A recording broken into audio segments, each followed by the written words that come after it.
एक सकारात्मक विचार. चॅनेलला सबस्क्राईब आणि शेअर करा.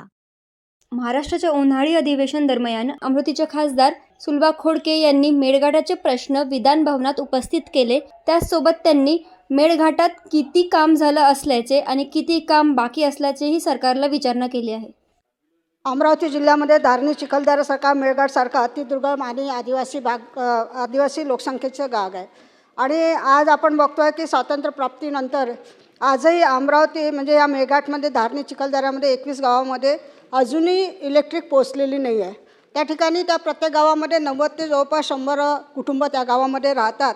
आणि या उत्तरामध्ये यांनी असं म्हटलं आहे की ते खरं आहे, बरोबर आहे, परंतु या ठिकाणी म्हटलं आहे की कुण, खामदा, किन्नीखेडा, खोपमार व रक्षा अशा या 5 गावामध्ये क्षमतावाढ आणि दुरुस्तीचं काम चालू आहे. म्हणजे अजूनही काम झालेलं नाही आहे. त्यासोबतच दुसरं आणि तिसरं उत्तर या ठिकाणी असं दिलं आहे की रायपूर, बोराटाखेडा, माकला, टेंभुर्णा, राणा वगळून व बुच्चूखेडा अशा या गावामध्ये ई निविदासुद्धा याची प्रक्रिया चालू आहे. परंतु मला अध्यक्ष महोदय, मुख्यमंत्री महोदयांना म्हणायचं आहे की अजूनही आपण या ठिकाणी प्रगतीपथावर आहे, दुरुस्तीचं काम चालू आहे, अजून काही तिथे झालेलं नाही आहे. मागच्या DPDCच्या मिटिंगमध्ये सन्माननीय पालकमंत्री बावनकुळे साहेबांनी या ठिकाणी सेक्रेटरी साहेबांना फोन लावला होता की त्या ठिकाणी वन विभागाची जागा असल्यामुळे त्या विभागाच्या जागेच्या माध्यमातून त्या झाला, परंतु अजूनही त्या ठिकाणी वन विभागाची जागा त्यांना त्या इलेक्ट्रिसिटी मिळाली नाही आहे. म्हणून मला या ठिकाणी ही वन विभागाची आपल्याला परवानगी मिळाली की काय याचंसुद्धा उत्तर द्यावं.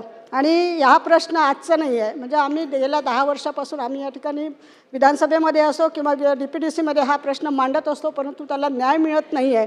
म्हणून अशा या वन विभागाची मिळाली का. आणि ह्या 21 गावामध्ये आपण जर बघितलं त्या 10 गावाचा तर उल्लेखच नाही आहे. त्या 10 गावाची काय परिस्थिती आहे त्याचं अजूनही काही याच्यामध्ये उत्तरामध्ये काही आलेलं नाही आहे.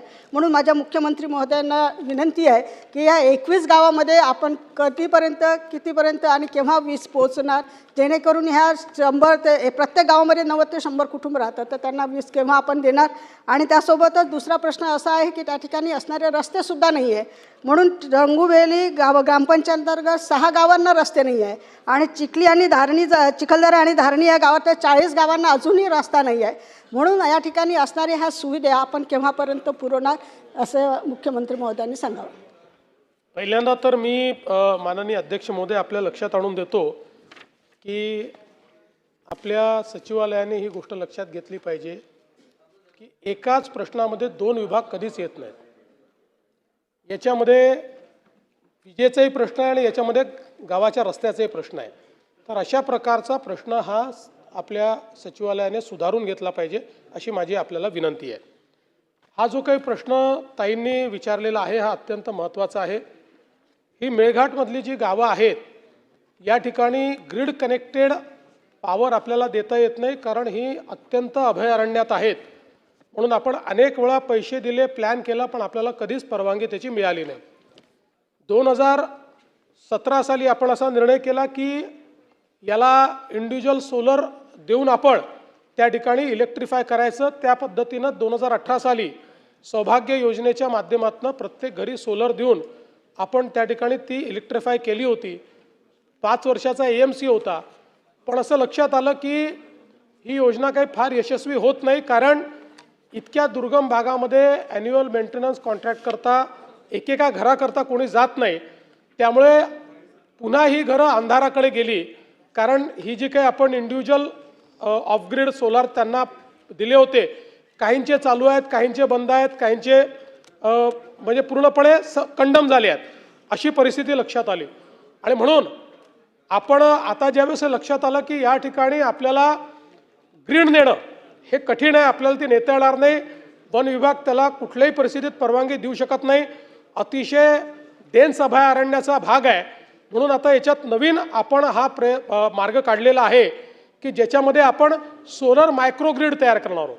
सोलर मायक्रोग्रीडचा अर्थ असा आहे की आता इंडिव्हिज्युअल घरांना सोलर देणार नाही, त्या ठिकाणी आपण एक कंप्लीट जसं आपण सोलर विलेजमध्ये गाव सोलर करतो तशा पद्धतीनं तिथे आपण सोलर प्लांट उभा करणार आहोत, मोठ्या कॅपॅसिटीचा प्लांट उभा करणार आहोत, त्याची मायक्रोग्रीड तयार करणार आहोत आणि त्यातनं बॅटरी स्टोरेजचा उपयोग करून वीज निर्मिती करून या प्रत्येक घराला त्या गावातल्या आपण त्या ठिकाणी तशा पद्धतीनं वीज देणार आहोत. याच्यामध्ये मला सांगितलं पाहिजे की 2 गावांमध्ये आता सोलर मायक्रोग्रिड ही पूर्ण झालेली आहे. 5 गावांमध्ये NGOजनी समोर येऊन आम्ही ती सोलर मायक्रोग्रिड करतो सांगितलं, त्यांना आपण मदत करतोय, कारण मग मेंटेनन्सचा फायदा त्याच्यामध्ये होतो. आणि जवळपास 4 गावांचं टेंडर हे आपलं निघालेलं आहे आणि उर्वरित गावांकरताही आपण 20 कोटी रुपये या ठिकाणी दिलेले आहेत. त्यामुळे पुढच्या काळामध्ये ही जी नवीन पद्धत आहे सोलर मायक्रोग्रिडची, या पद्धतीचा वापर करून आणि त्याच्याकरता आपल्याला फारशा परवानगीची आवश्यकता नाही आहे आणि म्हणून त्याचा उपयोग करून आपण या सगळ्या गावांना वीज पुरवठा करण्याचा प्रयत्न करू. दुसरं, आपण रस्त्याच्या संदर्भात जे सांगितलेलं आहे त्याही संदर्भात आता पुढची कारवाई आपण सुरू केलेली आहे. जवळपास 6 गावांना 8 रस्ते उपलब्ध आहेत, पण त्यातल्या 4 गावांचे जे रस्ते आहेत ते मला असं वाटतं खडीकरण आणि पुढचं देखचं काम जे आहे ते करण्याची आवश्यकता आहे. प्राधान्याने हे काम हातात घेऊन करण्यात येईल.